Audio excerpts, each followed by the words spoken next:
Hello and thank you for joining me on my channel Interior Reflections. My name is Gia Lulich, and in this episode I want to give you an overview of how you can publish your own book.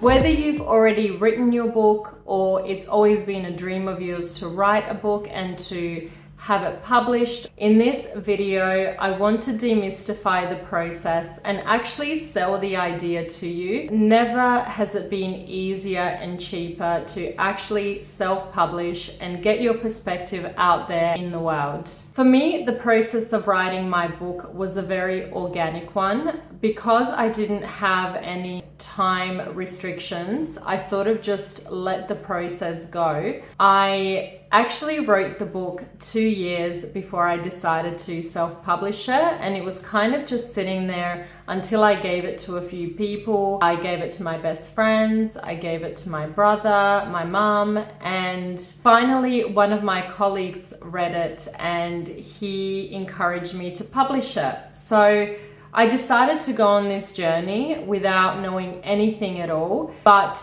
due to all the help I got from other YouTubers who've been through this process, I actually managed to figure it out myself, and somehow it all unfolded really naturally. One of the things that is really significant is that my book, Joyful Journey, A Guide Back to the Wild Self, which is a memoir / self-development workbook, is actually all about how you can make things happen for yourself in a way that you don't need to be pushing or working too hard, but instead just to be really intentional and focused on your goal, and somehow the universe will conspire to make this happen for you. And what was interesting was that the actual process of self-publishing my book was proof that the principles in my book actually worked. So I had to put that in there just because for me that was the main takeaway of self-publishing this book.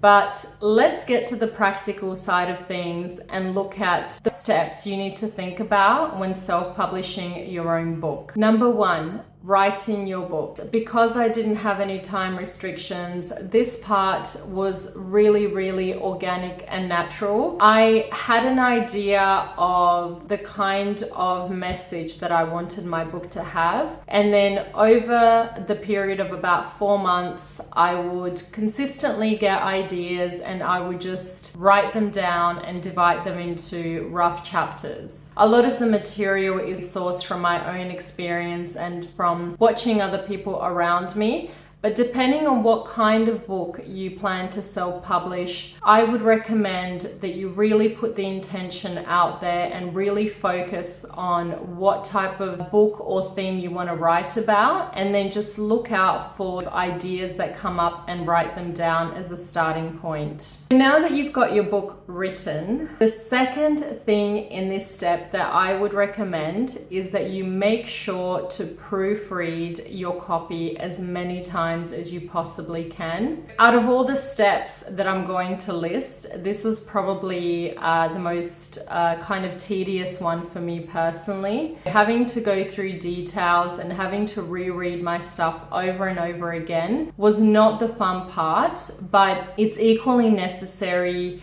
because you'll find that you will draft and redraft your initial copy, and the more you do this, the more of a polished version you're going to be able to hand over to the professional editor. So that takes us to step number 2, finding a professional editor. When I first wrote my book, one of the fears that I had was that a professional editor would change my voice, and that playful and easy way that I reached out to my reader was going to be tampered with, and that the tone was just not going to be the same. It was actually the sister of a friend that recommended that I have the book professionally edited. She basically said that sometimes she'll read a book and she'll actually stop halfway because the writing was so bad. And this gave me the idea to pass the book on to her so that she could have a read of the first chapter and see if it needed completed editing. And what ended up happening was that she took the time to edit the first chapter, and I noticed how well she sharpened the message without changing the voice. And so I asked her to edit my whole book, and thankfully she said yes. The reason I'm sharing that with you guys is that I think having a professional editor or someone who has an eye on these things and who notices books that are really well written as opposed to ones that are not will be able to cast a valuable perspective on your writing and be able to hopefully sharpen up the message. And if there is anything that is out of context or doesn't really make sense, they'll be able to point that out, which is what Anna, my editor, did. In terms of sourcing a professional editor, there are so many platforms. I used Upwork for outsourcing my other work. You could post a task and then you'll get editors making themselves available to you. And at that point, you can have a look at their reviews and other books that they've edited and make a decision on who you would like to appoint to edit your book. One tip that I would have is to actually give a sample of your book to the editor that you choose and to see what they do with it before assigning the task to them. One thing to note, and this is to say about all the steps that I'm going to talk about in this video, is that you actually can do everything yourself. You can use software programs like Hemingway, which revise your sentences for you and do, grammatical checks and stuff like that. There is software out there where you can do everything yourself, which is going to obviously really cut on the cost. However, you may find that it's going to be a very long process, and it just depends on the time that you have to dedicate. So that brings us to the next step, which is designing your cover. What I would suggest you do during the writing process is just to start maybe using Pinterest to come up with a mood board of what you want your cover to encompass. If you see a picture that you think is a really good symbol of your theme, or if you see, any picture that kind of you feel is a good representative of the themes that you're going to be talking about in your book, put that together. And when you do go to Upwork or another online platform where you can outsource the design of your cover, you have something to give them. In my experience, this was incredibly helpful. I was actually very lucky again because it was my colleague's lovely wife Sonal who volunteered to do my cover design, and I gave her a few ideas in terms of the color palette. I actually took a picture of some flowers in Notting Hill at the time that I was writing my book, and I put that in the brief and, said if we could somehow incorporate this. At the time, I remember thinking, I don't really see how she could possibly cohesively bring all of this brief together. But actually, she got it right straight away and sent me some cover designs, one which I absolutely loved, and she managed to bring together my vision completely. So I would strongly recommend that when you are choosing a book cover designer, send them a brief. But before that, make sure to have a look at examples of their work, which are available. Have a look at the reviews. Also, the type of books that they were designing for, because obviously fiction and non-fiction are going to have very different types of designs. Now that we have your cover design, you want to find yourself a formatter. And a formatter is someone who's going to be designing the interior of your book. And for that, they will need the actual cover design so that they could make the interior of the book coherent with the exterior of the book. One thing to note about both the formatting process and the cover design is that if you are planning to publish through Amazon Kindle Direct Publishing, which is what I did, you will need to design a cover and format your book according to their measurements. What's also really useful is that most cover designers and formatters that you'll find on Upwork all know what the measurements are and use software that is in line with the measurements specified on the Kindle publishing website,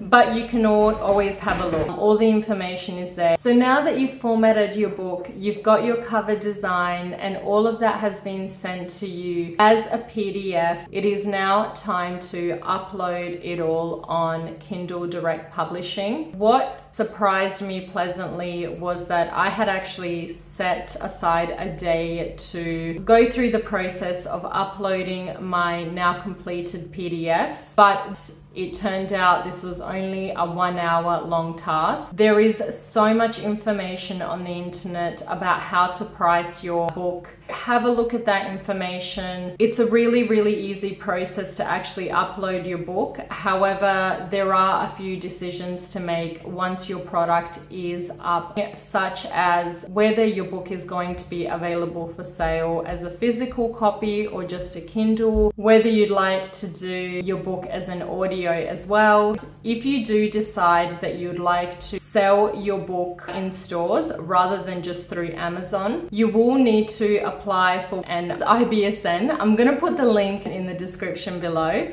It's basically like the number that goes on your barcode, which distinguishes your book from other books. Amazon will give this or assign a number to you for free. So if you are planning to sell your Kindle and hardcover book just through Amazon, you will get this number for free. But if you want to sell it in bookstores, you will need to actually pay about £200 if you're in the UK to get this number. The next step is the beginning of a slightly different journey, which is how to actually promote your book and get it out there. So this is a process that should start halfway between you completing the publishing process of the book. It involves getting a launch team together who are going to help you to have some reviews on Amazon when the book is published. There is a lot to think about, and there is a lot of options that you have in this process. So I really want to break that down for you. I now have my book selling as a hard copy in 2 of my favorite bookshops, one of them being the Notting Hill bookshop, which is where I had my book launch.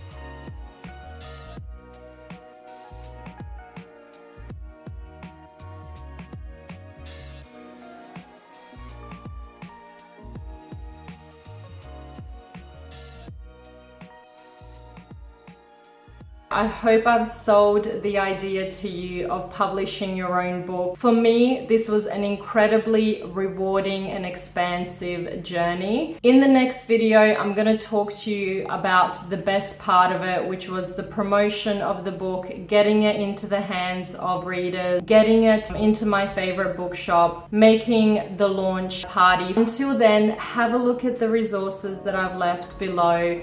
Subscribe to the channel, give me a like if you found this video useful. If there is a particular part of this process that's really confusing, or if you have any specific questions, please do leave them in the comment section below and I'll look out and try to answer them as best as I can. Thank you guys so much for watching, and I can't wait to see you in the second part. Ciao for now.